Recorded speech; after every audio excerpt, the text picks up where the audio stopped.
নমস্কার বন্ধুরা, অনেক দিন হলো তোমাদের সাথে দুপুরের থালি নিয়ে সেরকমভাবে ভিডিও শেয়ার করা হয়নি।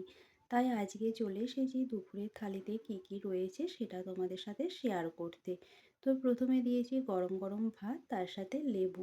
আর শীতকালে এখন পালং শাক খেতে কিন্তু খুবই ভালো লাগে। আর আজকে সেই পালং শাকের একটু ঘন্ট বানিয়েছিলাম, কচু, আলু, মূলো, শিম, বড়ি দিয়ে বানিয়েছিলাম।